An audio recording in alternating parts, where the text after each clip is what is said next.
Sportbusiness.club, le podcast du marketing sportif. Bruno Fraioli.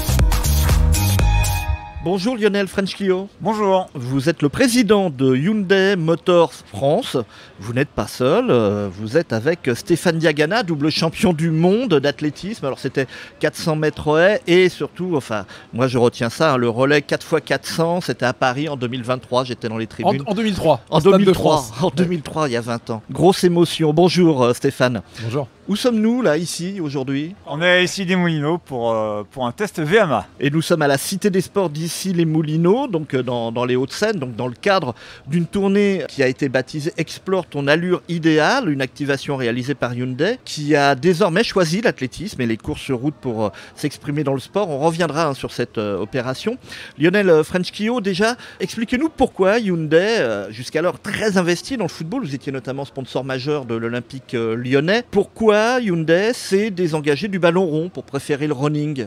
C'est vrai que la question s'est posée à un moment donné quand on a eu l'opportunité, ou en tout cas la question s'est posée d'arrêter le partenariat avec le football, de savoir quel sport on allait choisir. Et on a regardé finalement quels étaient les sports avec lesquels on pouvait partager des valeurs. Et assez rapidement, en fait, on s'est aperçu que la course à pied pouvait vraiment être un bon vecteur pour nous. D'abord parce que c'est un sport très populaire en nombre de personnes, puisque aujourd'hui on estime qu'il y a à peu près 15 millions de coureurs réguliers en France, donc réellement populaire dans le sens littéral du terme. Ensuite, accessible, parce que pour courir, il suffit de la volonté, des jambes et une bonne paire de baskets. Et ensuite, parce qu'on a estimé et déterminé que les coureurs à pied étaient aussi finalement très proches de nous en termes de valeurs, notamment sur la technologie et l'écologie. De bons clients potentiels. Exactement, donc ils avaient des profils qui pouvaient correspondre à nos clients et c'est la raison pour laquelle on a choisi ce sport il y a maintenant un peu plus de 3 ans. C'est moins cher aussi que le football, en coût d'accès pour Oui, un en coût d'accès, sponsor. oui. Après, derrière, ça nécessite en termes d'activation beaucoup plus de travail dans la mesure où on doit être beaucoup plus proche des gens géographiquement, il y a beaucoup plus de gens à toucher.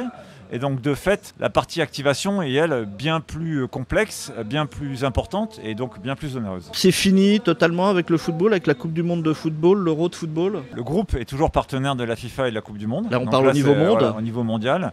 Mais pour ce qui nous concerne, nous, au niveau français, effectivement, le foot est terminé et on est maintenant très engagé dans la course à pied. Un mot quand même sur votre activation. Vous avez parlé justement de maillage, de territoire. L'animation du réseau de vente est important finalement avec ce partenariat avec ces courses à pied. C'est vrai qu'en fait, l'approche depuis le départ est de travailler vraiment en proximité avec les gens. Et donc, on a demandé à notre réseau de distributeurs de s'engager eux aussi au niveau local. Et c'est vrai qu'on a à peu près 150 courses au travers de notre réseau de distribution dont on est partenaire aujourd'hui et qui nous permet d'avoir un vrai maillage territorial en France. Une poignée de courses majeures, donc je peux noter le semi-marathon de Paris, le marathon de Nantes, la course de Strasbourg, les 10 km de Paris qui arrivent au mois de juin, Running-Reims, Running-Lyon, ça sont des organisations d'ASO. Marseille-Cassis également, qui est une épreuve historique du calendrier français. Stéphane Diagana, justement, vous êtes athlète, je suppose qu'entendre ce discours d'investissement d'une marque importante qui peut être Hyundai, qui arrive sur le running, doit vous faire plaisir. Oui, bien sûr, ça fait plaisir. En plus, venant d'un sport qui est le football, le choix du running, c'est pas anodin, mais il est aussi assez logique compte tenu de tout ce qui a été dit. Il y a une proximité, on touche les publics que l'on veut toucher. Vous voulez dire le running, la course à pied est plus proche pour une marque, pour travailler avec le public que le football. Oui, c'est évident et il est aussi beaucoup plus féminin. Si vous voulez toucher une population féminine, aujourd'hui, la croissance du running se fait beaucoup grâce à la montée en puissance de la pratique féminine. Donc oui, et puis vous avez des âges aussi, on voit sur les dernières courses qu'il y a un rajeunissement, donc ça veut dire qu'aussi il y a des perspectives positives pour le running. À l'avenir, on s'en inquiétait, on se dit que c'est un sport de vieux. Non, ça se rajeunit, on le voit sur les statistiques. Donc vous allez toucher des gens de 20 à 70 ans et plus, et hommes et femmes. Donc vous avez vraiment le choix pour pouvoir aller à la rencontre de votre public. Vous êtes un bon commercial pour votre sport et votre discipline, Stéphane. C'est un sport que j'aime et c'est vrai que c'est un sport que j'ai pratiqué tout petit. J'ai fait bien sûr de l'athlétisme, mais avant ce que j'aimais c'était courir et j'aime toujours courir. Et aujourd'hui je prends part à des courses sur route avec beaucoup de plaisir. Voilà, et c'est vrai qu'il y a une vraie effervescence autour de la course sur route. Et du trail aussi, bien sûr, hein, mais de toutes les formes de course. Un partenaire comme Hyundai qui arrive apporte également des moyens financiers, c'est important pour le développement de la discipline. Oui, c'est important, c'est sûr. Et ce qui est intéressant, alors on va parler du dispositif ici à Issy-les-Moulineaux, mais ce dispositif qui est un dispositif national permet aussi de faire du lien avec les clubs.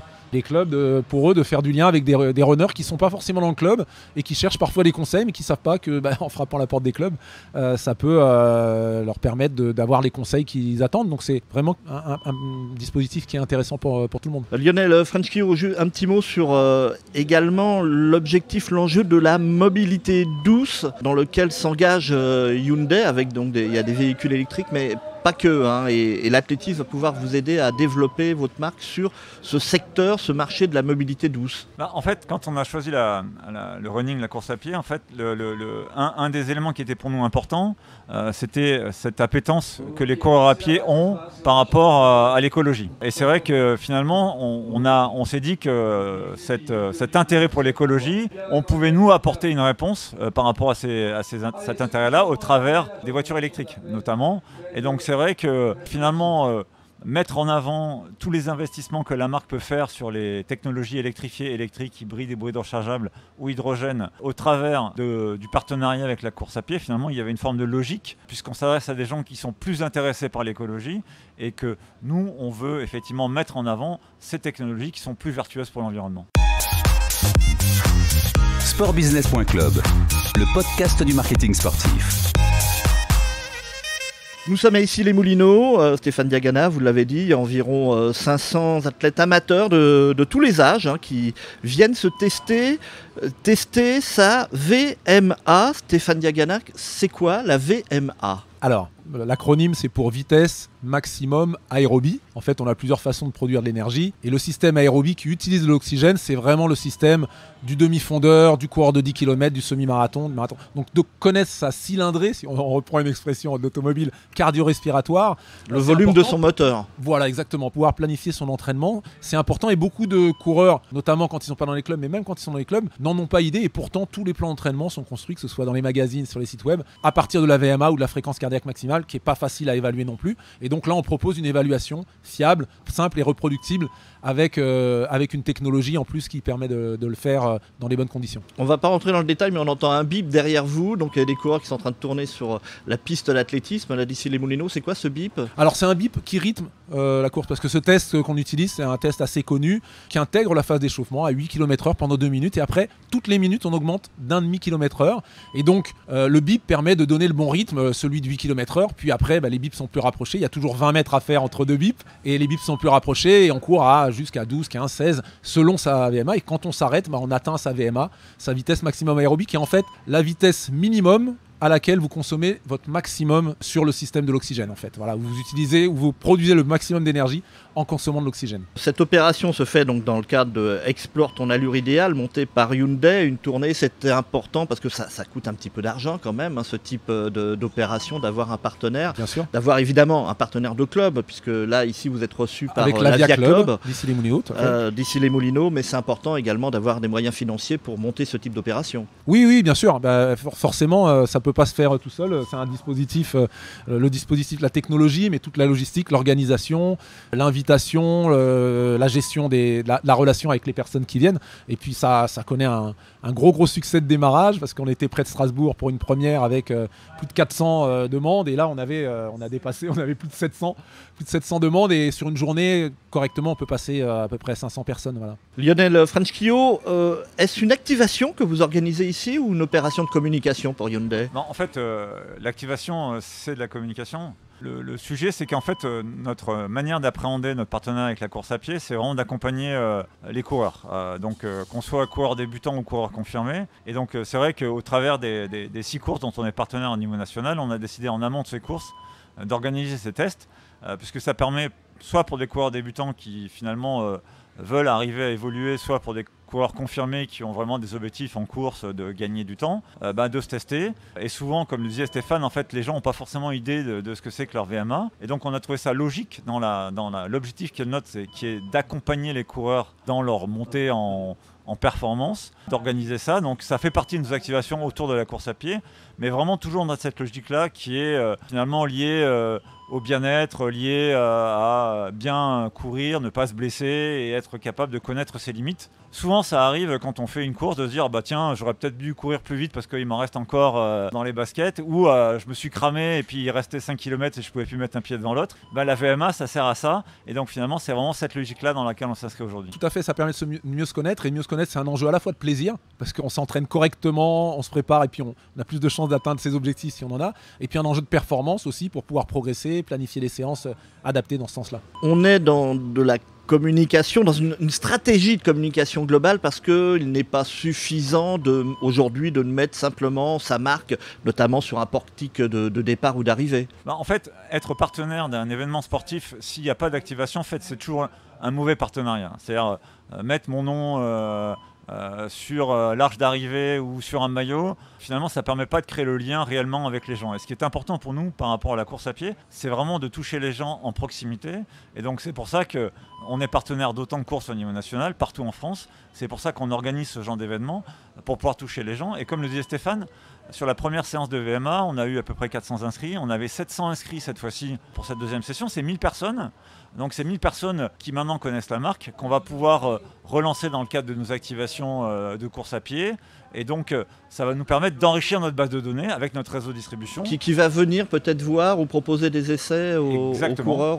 Donc tout ça, c'est cohérent par rapport à la population qu'on veut cibler, mais c'est aussi cohérent par rapport à mon métier et à mes objectifs commerciaux et marketing. De vendre des voitures. Absolument. Stéphane Diagana, le marathon pour tous, qui sera ouvert au grand public et organisé durant les Jeux Olympiques de Paris 2024. Ce sera sur le même parcours que les élites, les champions. Est-ce une bonne idée selon vous ? Alors, bon, c'est difficile de répondre que c'est une mauvaise idée, parce qu'en fait c'est une idée dans laquelle j'ai participé à cette réflexion dans le cadre du projet de candidature. Vous travaillez un peu avec le COJO quand même. Voilà, je suis membre de la commission des athlètes aujourd'hui du COJO Paris 2024, qui est la commission qui est présidée par Martin Fourcade, cette commission des athlètes. Et donc très tôt, on avait identifié qu'il y avait une opportunité là de faire quelque chose de très différent pour les Jeux de Paris 2024. Ça a accroché tout de suite au niveau de l'idée en interne, et on voit que ça a accroché tout de suite dans la tête des gens, parce que dès qu'on en a eu parlé, ça a eu un succès populaire les gens incroyable. se battent pour avoir des dossards. Voilà, c'est ça. Ouais. Oui, il y a une course de nuit organisée par Orange, qui est le principal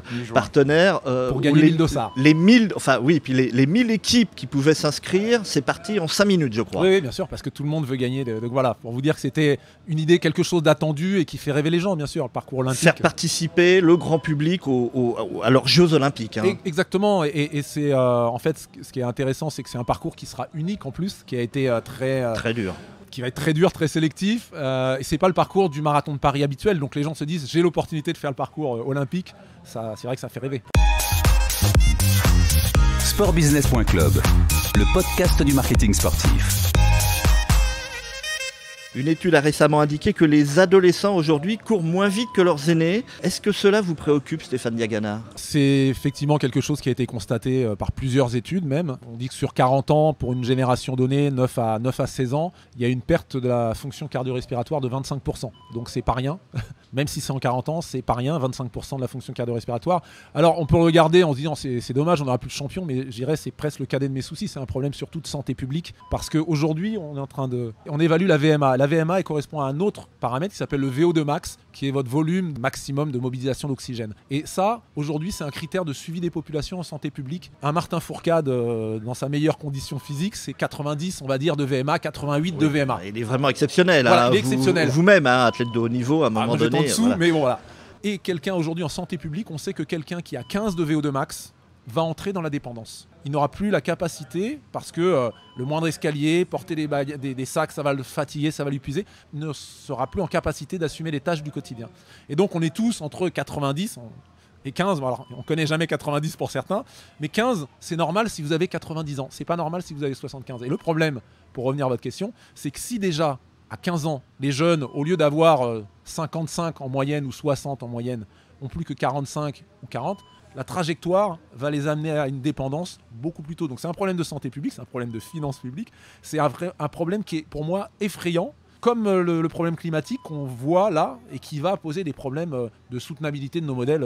C'est pas le débat, mais c'est quand même aussi une question politique, puisque les Jeux de 2024, de Paris 2024, devraient être un levier justement pour accélérer, développer la pratique de l'activité physique chez les Français et chez les jeunes.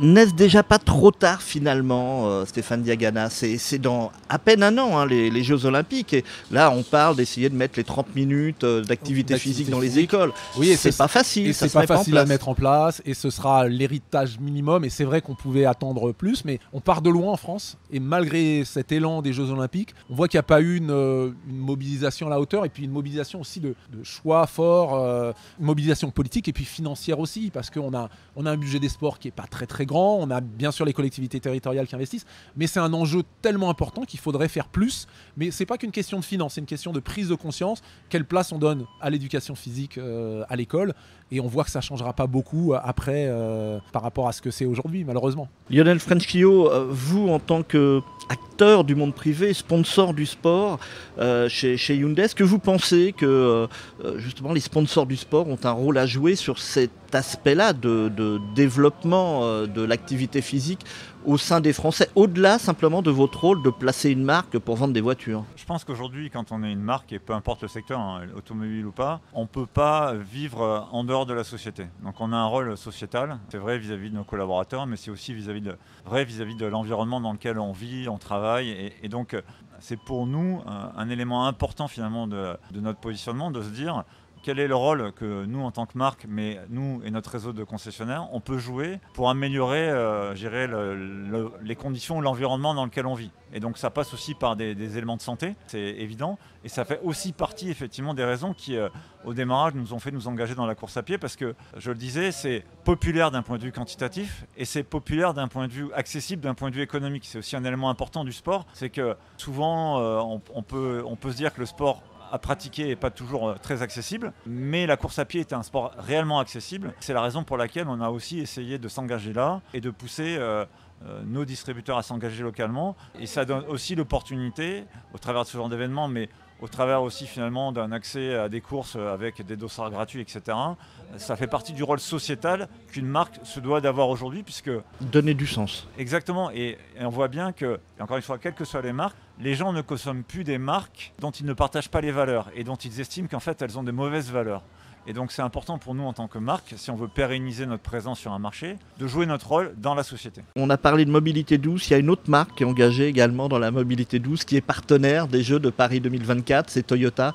Vous êtes en concurrence frontale, il va falloir trouver l'année prochaine un petit créneau, une petite fenêtre pour pouvoir communiquer dans le bruit que pourrait faire Toyota autour de Paris 2024. Ça ne m'inquiète pas plus que ça, dans la mesure où Toyota n'est pas engagé dans la course à pied, gère au quotidien. Et ensuite, les Jeux, c'est un temps court en termes d'activation. Et c'est beaucoup de sport, puisque là, on parle de course à pied. Mais c'est vrai que les Jeux Olympiques, c'est évidemment l'athlétisme, et c'est le sport phare des Jeux Olympiques, parce que c'est un sport historique des JO. Mais c'est qu'une partie, on va dire, des Jeux Olympiques. C'est pas un problème pour moi. Et j'aurais tendance à dire, plus il y a de marques qui sont concernées par une activité, et finalement plus on parle de ce sport, et plus ça m'est profitable à la fin aussi, donc c'est pas un problème. Merci Lionel Frenschio, président de Hyundai Motor France. Merci Stéphane Diagana, champion d'athlétisme. À bientôt. À bientôt. Cette interview a été enregistrée samedi 22 avril 2023 ici les Moulineaux. À très vite pour un prochain podcast de sportbusiness.club. Au revoir.